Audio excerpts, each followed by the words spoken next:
ருத்ரம் விஷ்ணு ஒன்றி, விஷ்ணு பிரம்மாவில் ஒன்றி, பிரம்மாவில் ஆத்மாவில் ஒன்றி, ஆத்மாவில் வாயு ஒன்றி, வாயுவில் அக்கினி ஒன்றி, இப்படி ஒவ்வொரு தோற்றத்திற்கும் ஆதியும் அந்தமா விலகக்கூடிய அந்த வினைதற்கு விநாயகனை வணங்கினேன். எப்படி அற்புத கீர்த்தி வேண்டின், ஆனந்த வாழ்க்கை வேண்டின், நற்பொருள் குவிதல் வேண்டின், நலமெல்லாம் பெருக வேண்டின், கற்பக மூர்த்திருக்கை களஞ்சிய சென்று அவனுடைய பொற்பாதம் அணிந்து வாரீர், பொய்யில்லை கண்ட உண்மை என்று விநாயகனை வணங்கிவிட்டு, மந்திரமாவது நீரு, தானவர் மேலது நீரு, சுந்தரமாவது நீரு, துதிக்கப்படுவது நீரு, தந்திரமாவது நீரு, சமயத்தில் உள்ளது நீரு, செந்தூர்வாய் மொய்வங்கன் திரு ஆலவாயன் திருநீரு என்று சொல்லக்கூடிய அந்த மதுராபுரி திரு ஆலவாய்புரி என்று சொல்லக்கூடிய அந்த சிவபெருமானை வணங்கிவிட்டு, இப்படி முன்னர சென்று மூர்த்திகளை வணங்கி கண்டக்கடவுளை காணவழியில் அற்புதமான இந்த குறிஞ்சலத்தை பார்த்திருக்கின்றேன்.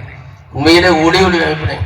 ஏழுமலையான் நான் வணங்கக்கூடிய என்னுடைய பாட்டன் நமோ நாராயணா என்று சொல்லக்கூடிய அந்த ஏழுமலையானே இன்னைக்கு தெய்வமாக அமர்ந்து எங்களுடைய பேச்சுக்கும் பாட்டுக்கும் உயிர் கொடுத்து கொண்டிருக்கிறார்கள் என்கின்ற பொழுது உண்மையிலேயே இந்த ஏழுமலையான் என்று சொல்லக்கூடிய இந்த ஒளி ஒளி அமைப்பை சேர்ந்த உரிமையாளருக்கும் இங்கே இங்கே அமர்ந்து எங்களுக்கெல்லாம் நல்ல ஒரு சிறப்பை ஏற்படுத்தி கொடுக்கக்கூடிய அன்பு உள்ளங்கள் உங்கள் அனைவருக்கும் என்னுடைய நெஞ்சார்ந்த நன்றி. அற்புதம் சிறப்பு இப்படி அமையணும் ஒளி ஒளி அமைப்பு.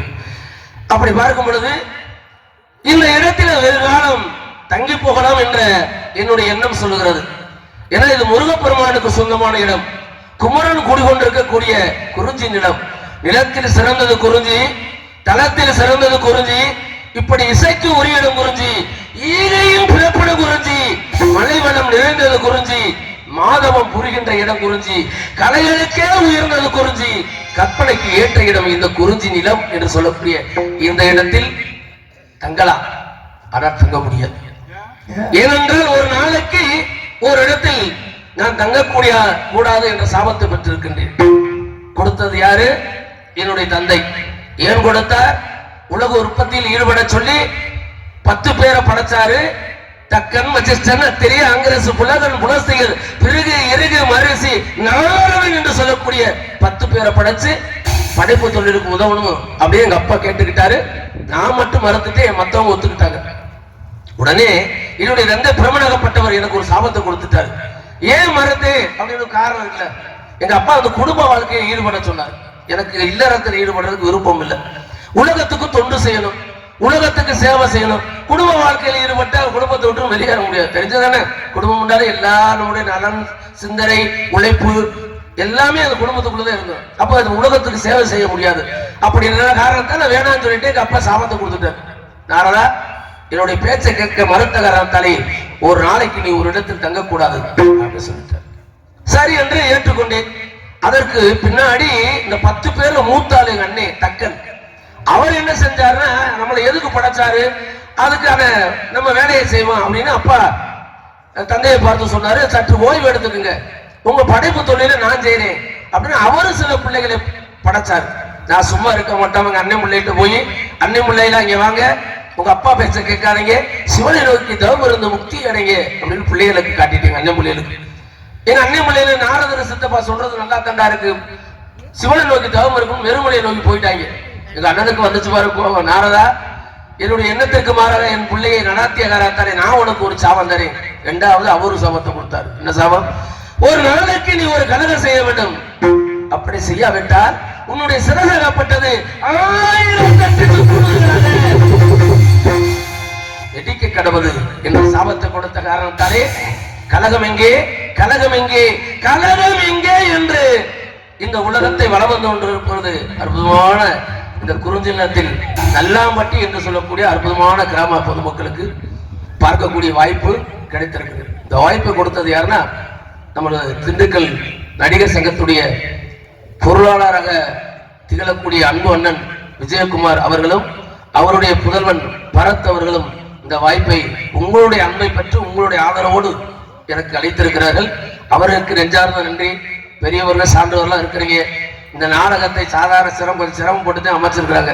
எங்கெங்க வந்திருக்கா? தம்பி கரூர், தம்பி மணப்பாறை, அவர் மதுரை, நான் மதுரை, வந்திருக்கக்கூடிய சிறிபாட்டம் ராஜபாட்டம் மதுரை, அங்கே வந்திருக்கக்கூடிய நகைச்சுவை நடிகை மணப்பாறை, பப்புனால இருக்கக்கூடியவர் மதுரை, திண்டுக்கல், இவ்வளவு சங்கமம் சேர்ந்து இன்னைக்கு சங்கமம் செய்திருக்கிறது, சங்கமித்திருக்கிறார்கள் என்கின்ற பொழுது இதற்கெல்லாம் காரணமாக இருந்தது யாருன்னா அன்னை விஜயகுமார் அண்ணா அவர்களும் பரத்தவர்களும். என்னோட அவ்வளவு சிரமத்தை பற்றியில் அங்கங்கே ஏன்னா தேதி இன்னைக்கு வந்து கடுமையான தேதி இல்லைங்கய்யா, ஆடிப்பறி இந்த தேதி நாம இந்த தேதியில் இப்படிப்பட்ட ஒரு சிறந்த நடிகர்கள் கிடைத்திருக்கிறார்கள், அதை கிடைக்க செய்திருக்கிறார்கள். அண்ணன் பரத்தவர்கள் சாதாரணம் இல்லை, உண்மையிலே அவர்களுக்கு நன்றி சொல்ல வேண்டும்.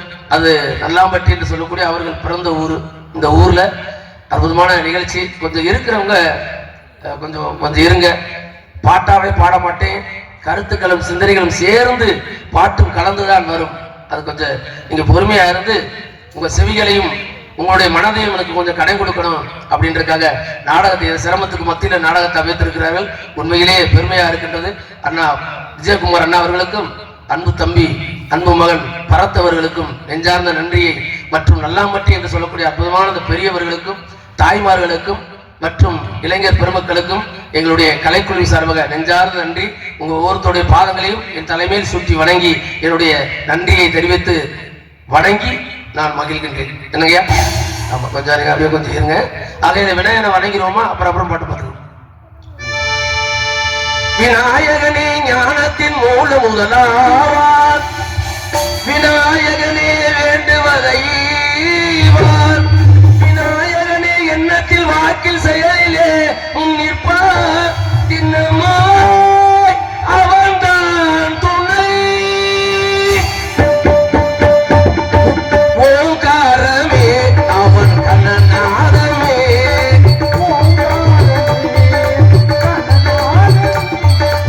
ஓங்காரமே அவன் கண்ணநாதமே, நாயகன் திருநாமம் வினை தீர்க்குமே, விநாயகன் திருநாமம் வினை தீர்க்குமே, ஓங்காரமே அவன் கண்ணநாதமே.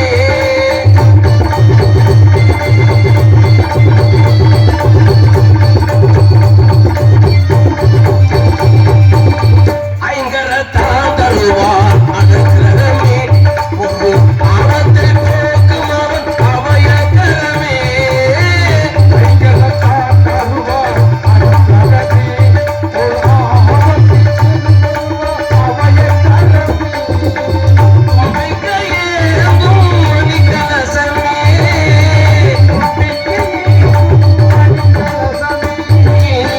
இன்பங்கள் எல்லாமே நம்பசமே, ஓங்காரமே அவன் கண்ணநாதமே.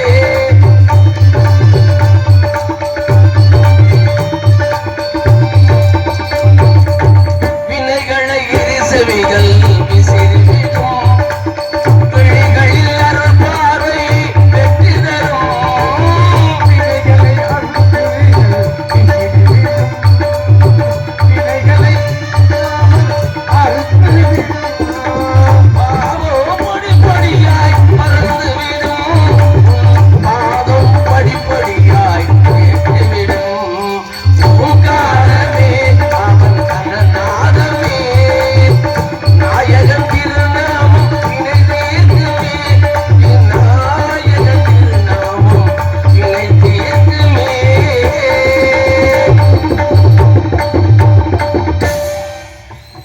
பக்கமளத்துக்கு கோடான கோடி நன்றி. தம்பியே அருமையா இருக்கு. நேற்று தம்பி தான் வந்திருந்தாரு, ஒரு பாராட்டம் மறந்துட்டேன். சரி, இன்னைக்கு வர்றாருல அப்படின்னு சொல்லி உண்மையிலேயே இப்படி ஒரு பக்கம் மேலும் இந்த நேரத்தில் அமைஞ்சிருக்கு அப்படின்னா பெரிய விஷயம். அது இறைவனுடைய அருள், அண்ணன் விஜயகுமார் அண்ணனுடைய அன்பு. ஏன்னா விஜயகுமார் அண்ணனை பார்க்கும்போது ஒரு சிவனடியாராக நான் பார்ப்பேன் எப்பவுமே. அவர் சிவனடியார் தான். அவருக்கு முன்னாடி நம்ம அவங்ககிட்ட பேசுனாங்க, அவருக்கு முன்னாடி போகும்போது அவர் சொல்றதை நம்ம கேட்க வேண்டிய ஒரு தெய்வீக சக்தி வாய்ந்த அண்ணா அவர்களை வணங்கி இந்த இடத்துல அற்புதமான இடம். இந்த இடத்தை பார்க்கும் பொழுது சிறந்த இடம். ஏன்னா முன்னாடி நம்முடைய முன்னோர்கள், நம்முடைய மூதாதையர்கள் இந்த நிலத்துல விவசாயம் செய்திருக்கிறார்கள். அதன் அடிப்படையில தான் நாம இன்னைக்கு விவசாயம் செய்து கொண்டிருக்கிறோம். ஏன்னா உயிர் காக்கக்கூடியது எதுன்னா அந்த உணவு. இந்த உணவை உற்பத்தி செய்திருக்கிறார்கள். ஆனா அன்னைக்கு எப்படி விவசாயம் இருந்துச்சு, இன்னைக்கு எப்படி விவசாயம் இருக்கு?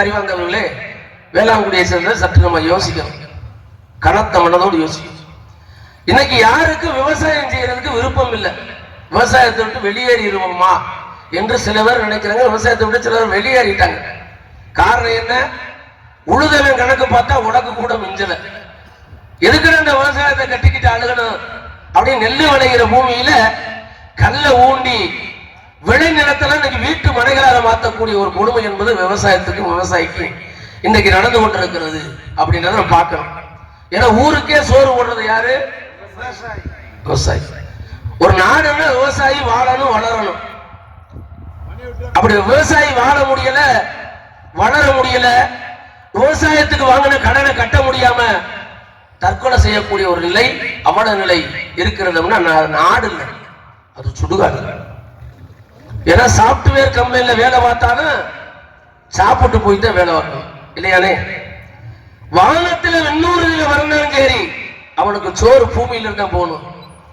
அந்த சோறை கொடுக்கறது விவசாயி. இன்னைக்கு திருச்சி, போர்ஜி, பைஜி எத்தனையோ சி வந்துருச்சு. எத்தனை சி வந்தாலும் கஞ்சி விவசாயத்தை கொடுக்கணும், தெரிஞ்சுக்கங்க. அதனால விவசாயத்தை விட்டு நம்ம வெளியேறக்கூடாது, அப்படியே கவனமா இருக்கணும். காரணம் என்ன? நம்ம இன்னைக்கு நிறைய காசு கையில வந்து 500 ரூபா நோட்டு எங்கே ஒண்ணு 100 ரூபா நோட்டு கூட பார்க்க முடியல.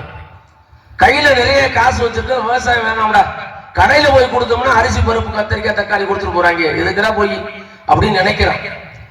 ஆனா கடைக்கு எப்படி அரிசி பருப்பு கத்திரிக்காய் தக்காளி வருது? மந்திரம் போட்டு வருதா? விவசாயி உழைக்காம வர. ஒரு விவசாயியுடைய உடல் உழைப்பு பாருங்க. மழையில நனையணும், அவரு வெயில காயணும், ரத்தமெல்லாம் வேர்வையா சொட்ட சொட்ட, உடம்பெல்லாம் உப்பு பூக்க, கண்ணு மொழி முதுங்க, கண்ணு சேர்ந்த தொங்க, வம்பாடு வட்டு ஒரு விவசாயி உழைச்சாத்தே கடைக்கு அந்த மனித போர் வரும், உயிர் காக்கக்கூடிய உணவு வரும். அதனால நம்ம விவசாயத்தை விட்டு காரத்தை விட்டு வெளியேறக்கூடாது அப்படின்றத கவனமா இருக்கணும். விவசாயி விவசாயிக்கான உரிமையை பெற்றுத்தரணும். விவசாயி பெற முடியலையா? ஒரு விவசாயிக்கு இவ்வளவு விலை ஏறி போச்சு, விவசாயி கடன் இல்லை, விவசாயிக்கு துன்பமா இருக்கு, விவசாயம் பண்ற விருப்பம் இல்லை, எங்க அரசுகிட்ட போய் எங்க விவசாயிக்கெல்லாம் இந்த மாதிரி எங்களுக்கு உரிமை கொடுங்க, இந்த மாதிரி விவசாயிக்கு எங்களுக்கு ஒரு சலுகை கொடுங்க சொல்லி போராட்டம் பண்ணோம்னா அந்த போராட்டத்தில் 40 பேர் தான் கலந்துக்கிறாங்க. ஏன் அந்த நாட்டுல விவசாயி 40 பேர் தான் இருக்காரா? பதில் இல்லை. ஆனா ஒரு நடிகை வரட்டு 4 லட்சம் பேர் கூடுறாங்களே, இது எப்படி? எனக்கு ஒண்ணுமே புரியல. ஆகையாலே விவசாயி வாழணும் வளரணும் அறிவாந்தவர்களே. ஆகையாலே அற்புதமான ஒரு பாட்டு போட்டாங்க நீங்க தெரியுமா? எங்கெங்கே எதை எதை விதைத்தால் அது பயன் தரும் என்ற நல்ல நல்ல நிலம் பார்த்து நாமும் இதை விதைக்கணும், நாட்டு மக்கள் மனங்களிலே நாணயத்தை வளர்க்கணும், பள்ளி என்னும் நிலங்களிலே கல்விதனை விதைக்கணும், பிள்ளைகளை சீர்திருத்தி வளர்த்திருக்குமா அறிவாந்தவர்களே? பூரா தருதலையா வளருது, சொல் பேச்சு கேட்குதுல. இது தப்புடா, இதை செய்யாத, இது இப்படி செய்ய, பெரியவங்களுக்கு மதிப்பு கொடுக்கணும், எந்த இடத்துக்கு போன மரியாதை செய்யணும் அப்படி சொல்லி கொடுத்தா எவனும் கேட்கிறேன்ல. நீ எல்லாம் நீ ஒரு ஆளான்றேன் நம்மள, உனக்கு என்ன தகுதி இருக்குன்றேன் நம்மள. சரி, ஏதாவது நம்ம கொஞ்சம் கண்டிச்சு பேசிட்டோம்னா வீட்டுல போய் சொல்லிட்டு பெற்றோர்கள் வந்து நம்மளதான் வைக்கிறாங்க. சரி பெரியவங்க புத்தி சொன்னாங்க கேட்கிறாங்களா? இல்ல. காரணம் என்ன?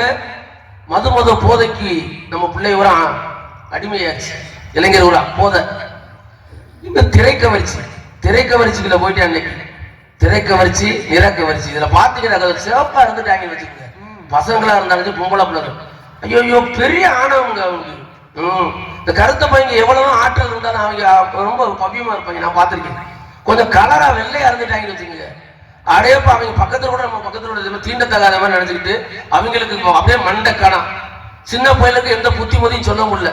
அப்பா அம்மா கடனை வாங்கி போய் முடிய வெட்டிட்டு வாடான்னு சொன்னா, அங்க சீர அலங்காரம் பண்ணிட்டு வாடான்னு சொன்னா போய் மண்டையில கோடு ஓட்டு வரையா நெட்டுட்டா.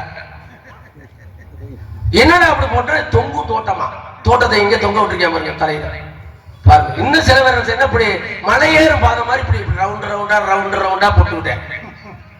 இது கொடுமை எங்க போய் சொல்றது? முன்னாடிலாம் அறிவாந்தவர்களே நம்ம இன்னைக்கு அதான் செய்யலாம். முகத்துக்கு என்ன செய்வான்?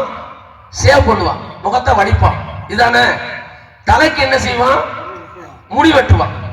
இப்ப என்ன செய்யறாங்கன்னா முகத்துல முடிய வெட்டுறாங்க. தலைக்கு சுத்தி வலிக்கிறாங்க, சேவ் பண்றாங்க. சேவ் பண்ணு அப்படி சுத்தி வலிச்சு நட்டமா பண்ணி வைக்கிறாங்க கோபுரமா. அந்த கோபுரத்தை பார்த்து நம்ம தான் கையெடுத்து கும்பிட வேண்டிய சூழ்நிலை. ஒண்ணுமே சொல்ல முடியல அறிவாத்தவர்களே. என்ன பண்ண முடியும்? ஒன்னும் சொல்றதுக்கு இல்லை. இருந்தா கூட 5 வயசா இருக்கும் போது தகப்பனை பார்த்து சொல்லுவேன், எங்க அப்பா மாதிரி வருமா? எங்க அப்பா தான் ஹீரோன்யா. 10 வயசான சொல்லுவேன் அந்த பையன், எங்க அப்பா நல்லவருங்க, வளவளன்னு கத்திக்கிட்டே தெரியாது எங்க அப்பா. 15 வயசான சொல்லுவேன் அவங்க அம்மா பார்த்து, அம்மா இங்க வா, உன் வீட்டுக்கார சொல்லி வை. வீட்டுக்கார தேவையில்லாம என் விஷயத்துல தலையிடுறாரு, நல்லா தெரியாது. 15 சொல்லுவேன் தாயை பார்த்து. 20 வயசான சொல்லுவேன் அதே அம்மா பார்த்து, அம்மா இந்த ஆளோட இப்படி குடும்பம் நடத்துறேன் எவ்வளவு நாளா? 15 வயசு 20. அப்புறம் 30 வயசான சொல்லுவேன், எங்க அப்பாவோட இந்த ஆளோட பேசவே மாட்டேங்க, நானு பேச மாட்டேன், அது பெருமையா சொல்லி தருவேன். அப்ப 40 வயசு வந்தோன்னு சொல்லுவேன், ஏன்னா அவனுக்கு கல்யாணம் பிள்ளை விட்டு வந்துருச்சா, எங்க அப்பா எப்படியெல்லாம் வளர்த்தாரு. அந்த தாய் தகப்பனுடைய அருமை இவன் தகப்பனான பிறகுதான் தெரியும் அப்படின்ற நிலைமை. தப்பு தப்பா பிள்ளைகளுக்கு நம்ம சொல்லி கொடுத்துருக்கோம், எல்லாமே தப்பு தப்பா சொல்லி கொடுத்துருக்கோம். அப்படின்றால நல்ல நல்ல நிலம் பாரு நாட்டு மக்களின் மனங்களிலே நாணயத்தை வளர்க்கணும். பள்ளி என்னும் இடங்களிலே கல்விதனை விதைக்கணும். கல்விதனை விதைத்துவிட்டு நம்ம விதையை வளர்க்கணும். நல்ல நல்ல நிலம்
அவனுக்கு புழைக்க தெரியாதவன்.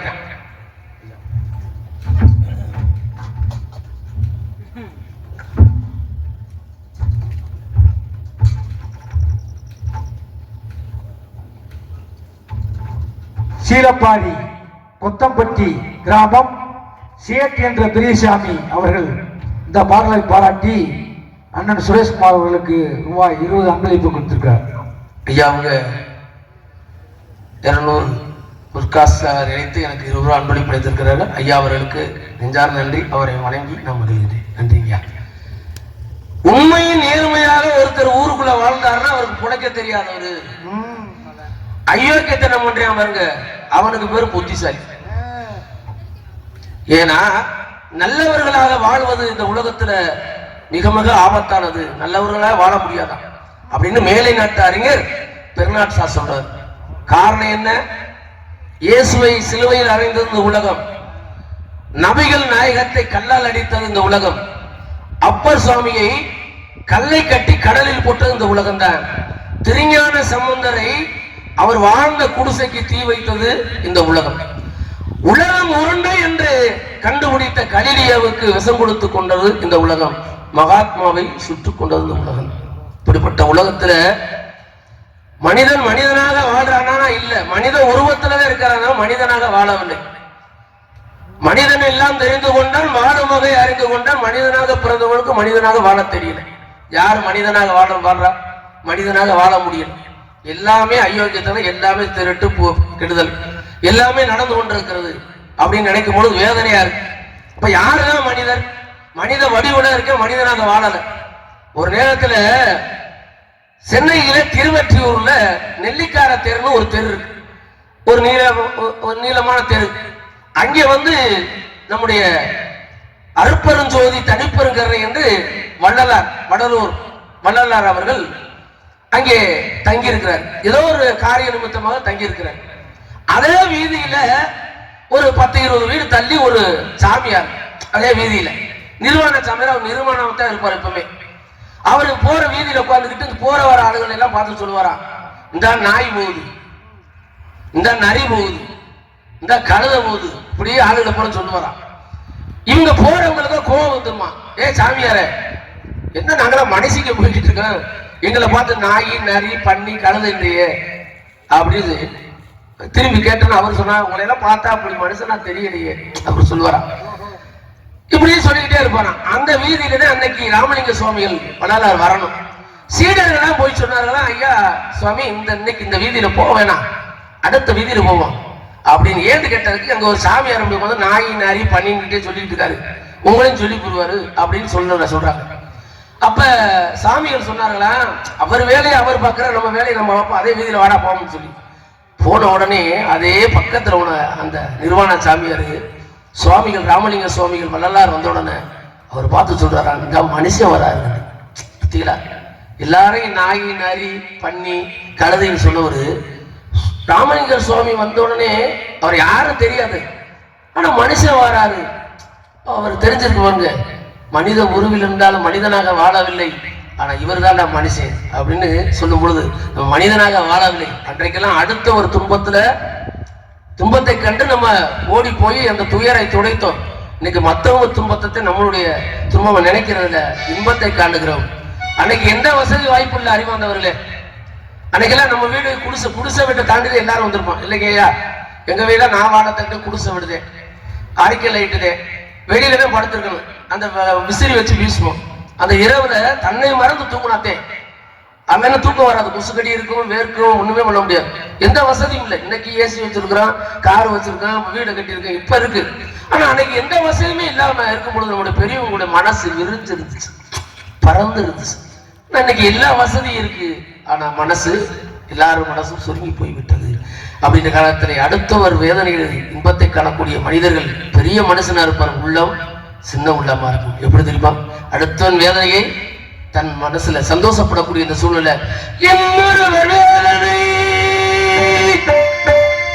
இவர்களுக்கு வேடிக்கை, இதயமற்ற மனிதருக்கு இதுவெல்லாம் வாடிக்கை.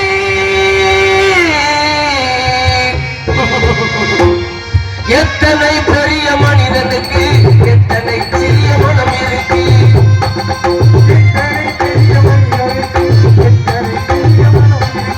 எத்தனை பெரிய மனிதனுக்கு எத்தனை சிறிய மனம் இருக்கு, இத்தனை சிறிய பறவைக்கு இத்தனை சிறிய பறவைக்கு எத்தனை பெரிய அறிவு இருக்கு,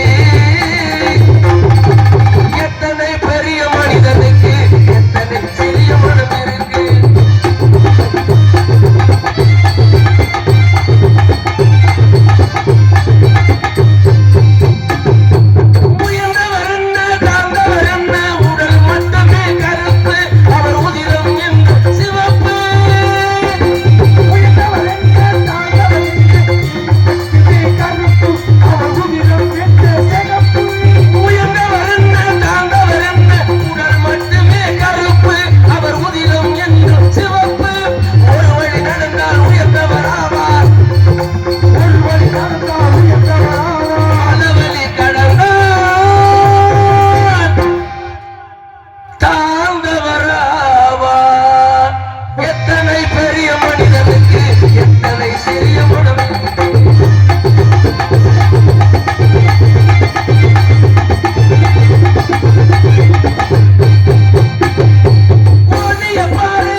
செய்யறதை வச்சு நாங்கள் நடிக்கிறத வச்சு ஒரு நாடகம் நன்றாக அமைந்துவிடும் என்று முடிவுக்கு வந்துட முடியாது. அறிவார்ந்தவர்களே, நீங்க எந்த அளவுக்கு ரசிக்கிறீங்க, கை தொட்டி கொஞ்சம் உற்சாகப்படுத்தி எங்களை ஊக்குவிக்கிறீங்களா, அதன் அடிப்படையில் பெரியவங்க இருக்கீங்க. அதன் அடிப்படையில் நாடகம் சிறப்பாக உங்க பிள்ளைய அங்கிருந்து வந்திருக்கிறான், முக்கியமான நாடு. அதனால இருக்கக்கூடியவங்களாவது கொஞ்சம் ரசிச்சு கொஞ்சம் ஆரவாரம் பண்ணி கொஞ்சம் எங்களை ஊக்குவித்தீங்கன்னா எங்களுக்கு ரொம்ப சந்தோஷமா இருக்கும் என்று உங்களை பாதம் பண்ணிக்கிறேன். ஆகையாலே இந்த இடத்தை பார்க்கும் பொழுது அற்புதமான இடமா இருக்கு. ஏன்னா அங்கே சிரிப்பவர்கள் சிரிக்கட்டும், அது ஆணவ சிரிப்பு. இங்கே நீ சிரிக்கும் பொன் சிரிப்பு ஆனந்த சிரிப்பு. நல்ல தீர்ப்பை உலகம் சொல்லு நான் வரும்போது அங்கே சிரிப்பது யார், அழுவது யார் தெரியும் போது. அங்கே சிரிப்பவர்கள் சிரிக்கட்டும், அது ஆணவ சிரிப்பு ஆணவ சிரிப்பு.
உலகத்துல மனிதனாக பிறந்து விட்டு மனிதனாகவே வாழ்ந்திருக்கிறார்.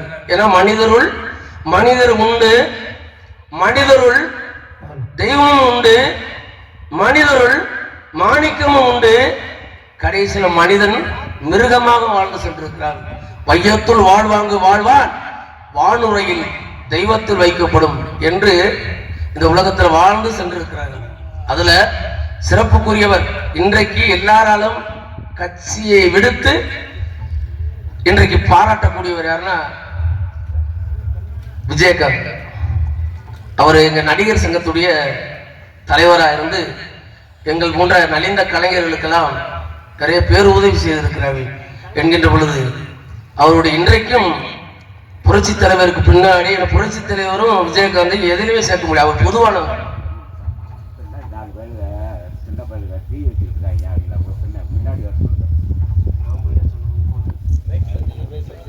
சத்தம்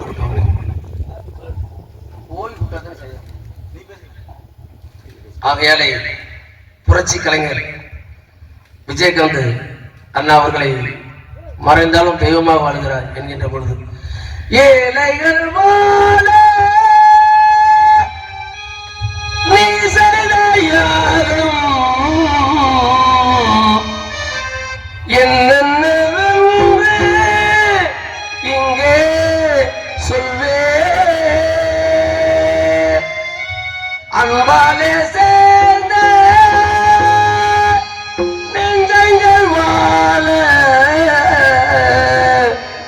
நீ செய்த தியாகம் எங்கே சொல்வே இன்றைக்கும் என்றைக்கும் நீ எங்கள் நெஞ்சத்தில் அன்புக்கும் அன்புக்கும் நீ அந்த சொர்க்கத்தில் மன்னவன் காவிய நாயகனே தேசத்து காவலனே, என்னுயிர் தேசத்து காவலனே, வாடிய பூமியில் மாமலையாய் துணம் தூவிட உன் புகழ் வாழியவே. சிந்திய வெண்மணி சிப்பியில் முத்தாச்சு என் கண்ணம்மா, நிறமேட்டில் என் மனம் வித்தாச்சு என் கண்ணம்மா. சேலாடும் கண்ணில் பாலூரும் நேரம், செவ்வானம் எங்கும் பொன்னும் கோலம். சிந்திய வெண்மணி சிப்பியில் முத்தாச்சு என் கண்ணம்மா, நிறமேட்டி என் மனம் வித்தாச்சு.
சிப்பியில் முத்தாச்சு என் கண்ணம்மா, செந்நிறமேனியில் என் மனம் வித்தாச்சு.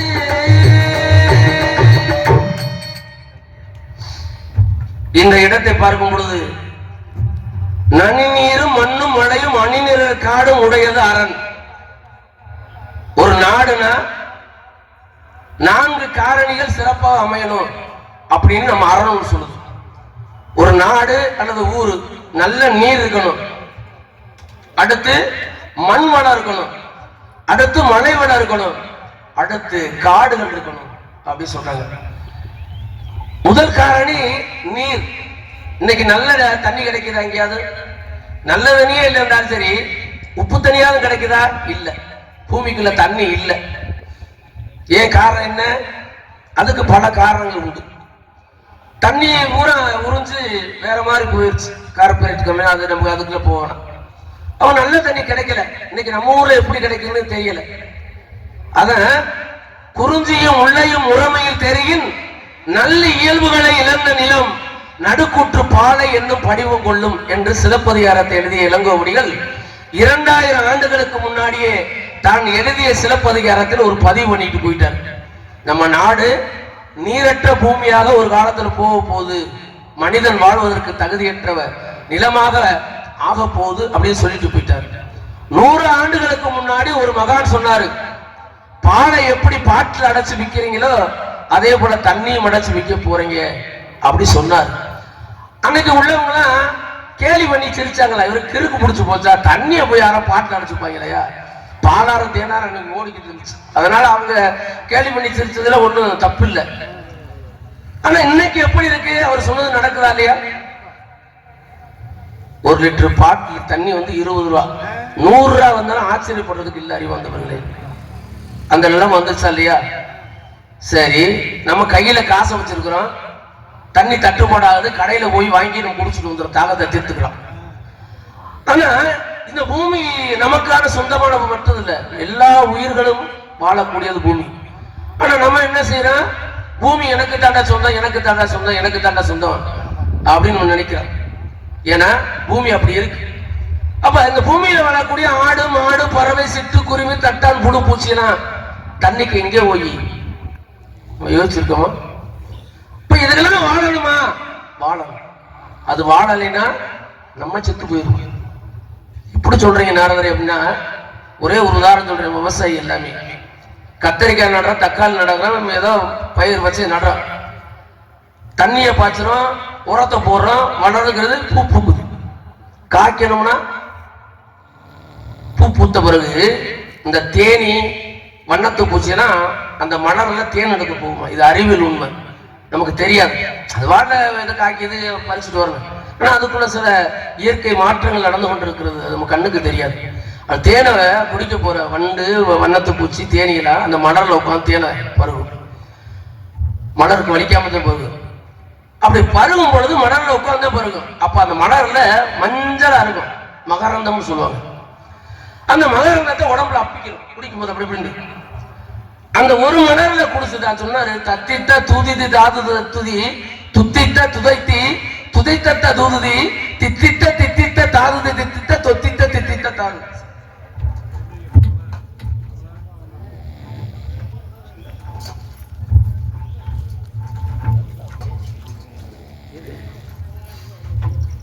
இந்த மலர்ல தேனை குடிச்சுட்டு அடுத்த மலருக்கு போகும்.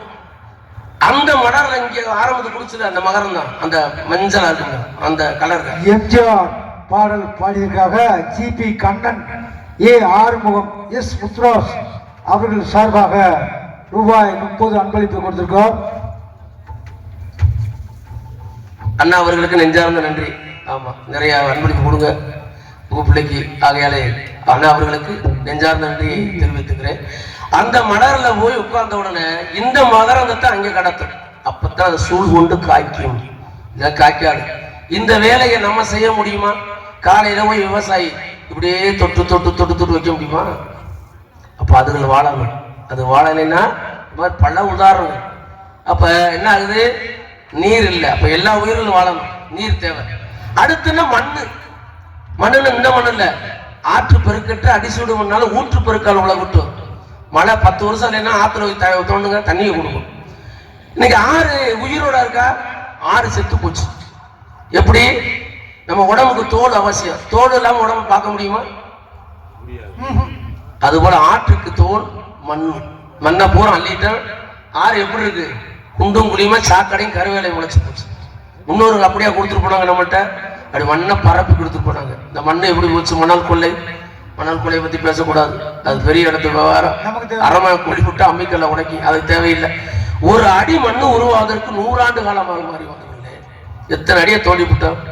இப்ப நம்ம எல்லாம் மண்ணை பூரா அள்ளிட்டு பின்னாடி வரக்கூடிய சந்ததிகள் என்ன செய்வாங்க? இப்ப நமக்கே இல்லை, மண்ணை பூரா எடுத்துட்டோம். இப்ப அடுத்த நிமிஷம் மழையை போய் விட்டோம். மழையை போய் வெட்டி எம்சாண்டு மணி டீ சாண்டு மணி மழையும் காலி பண்ண போறோம். மண்ணை காலி பண்ணி, தண்ணியை காலி பண்ணி, மழையை காலி பண்ணி, எல்லாத்தையும் காலி பண்ணி போட்டு வரக்கூடிய பிள்ளைகளுக்கு நாடை ஒண்ணும் இல்லாம கொடுத்துட்டு போறோம். அதாவது சொன்னார்கள், ஒரு மனிதன் ஆற்றல் மிகுந்தவன்.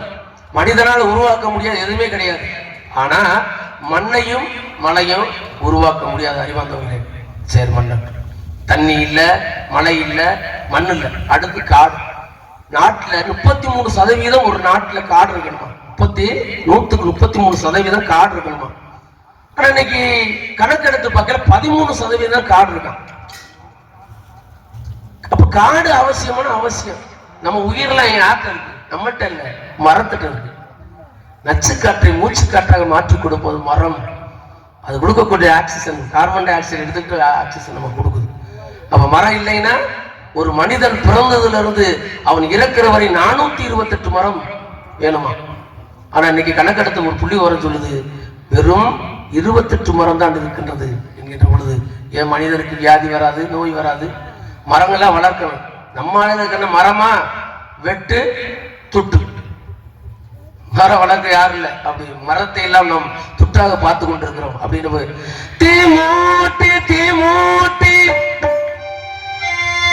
நெஞ்சங்கூட்ட பத்த வச்ச காட்டு பேச்சினி, காட்டு பேச்சினி, தாராட்டி தாராட்டி பச்சை புள்ள எங்க வச்ச பாட்டு பேச்சினி, பாட்டு பேச்சினி, ராசாத்தி ஓடினப்பு கருவ காட்டு முள்ளாச்சினி, அடியாத்தி ஓ சிரிப்பு புளியங்காட்டு பூவாச்சினி, போரேணி வாக்கப்பட்டு உடஞ்சேனா ஏக்கப்பட்டு மருதாணி நீதாண்டி என் மனசெல்லாம் உன் நிறந்தாண்டி அடி போடி நீ போடி உன்னை தேடி என்ன தேடி என் உசுரே ஓடுது உடம்பே வேகுது மஞ்சனத்தீ மஞ்சனத்தீ தீ கொளுத்தி. இந்த பாட்டு பரதுக்கு தெரியும் ஊர்ல போய் எனக்கு என்ன அந்த தீ கொளுத்திய பாட்டுன்னு சொன்னாங்க. என்னடா பாட்டு தீ கொளுத்திய ஒண்ணுமே போயிலன்னு பார்த்தா அந்த தீ கொளுத்தின்னு இந்த பாட்டு இருக்கா பயில ஊரம் பாட சொல்லி இந்த பாட்டு. கை வீசும் காற்றாய் காத்திருப்பே உன்னை எங்கும் பார்த்திருப்பே இது கண்கள் அணையும் பாடல் என் நெஞ்சின் உறவின் தேடல் இல்லாதவன் இறைவா உள்நாயந்தானா விதியா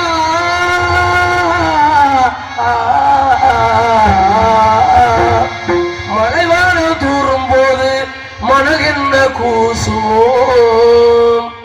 மலரோடு மலர்கள் கூட ஊரன்ன பேசுமோ இறையே இறை கடலே உன்னதியின் அன்பு மதிலை தாண்டுதே தீண்டுதே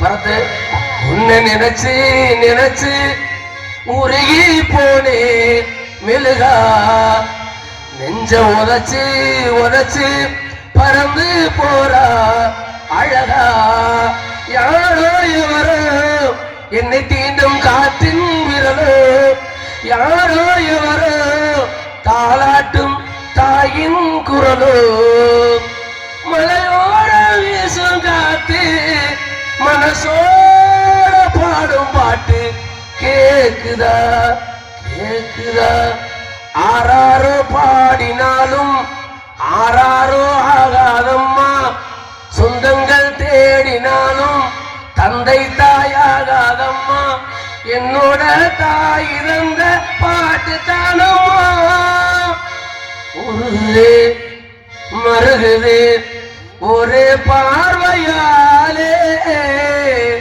உலகமே சுழலுதே ஒன்னு பார்த்ததாலே அருவிகளும் மலைகளும் நான் சொன்ன அத்தனை காரணம் இந்த குறிஞ்சி நிலத்தில் இருக்கு பாருங்களேன். காரணம் என்ன?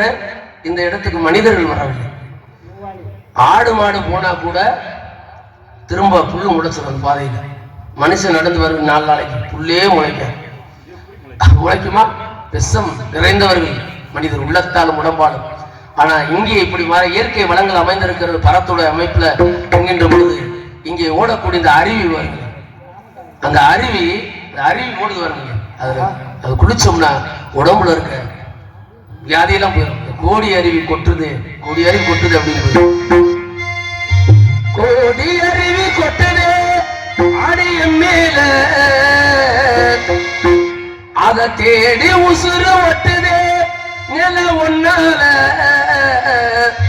மலை கோவில் விளக்காது ஒளியாய் வந்தவரே மனசோடு தொலை ஓட்டி என்னையே கண்டவரே கண்ண மூடி கண்ட கனவே பல ஜென்மம் தாண்டி வந்த உறவே. இவ்வளவு என்னுடைய உறவு யாதும் ஊரே யாவரும் உடனே அங்க சந்திக்கிறேன் அப்படின்றது ரொம்ப மகிழ்ச்சி. கோடி அருவி கொட்டவே அடிய மேல அதை தேடி உசுறு ஒட்டுதோ நில ஒன்னார மலை கோவில் விளக்காக ஒளியாய் வந்தவரே மனசோடு தொலை ஓட்டி கண்டவரே கண்ண மூடி கண்ட கனவே பல ஜென்மம் தாண்டி வந்த உறவே கோடி அருவி கொட்டவே அடி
சத்தம் கேட்கு.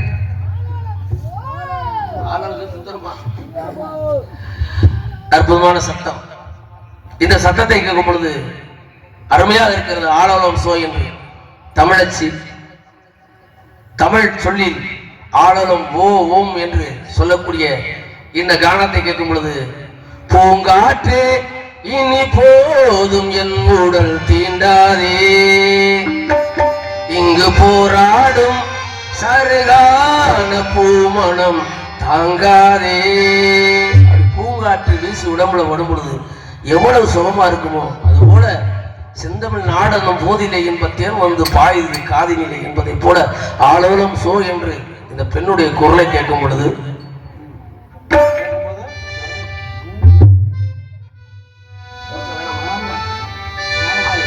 ஆகையாலே இந்த இடத்துல பாடிக்கிட்டே இருக்கலாம். சுந்தர நிறைந்ததும் சிறந்த மங்கையே இந்த உலகிற்கு ஏன்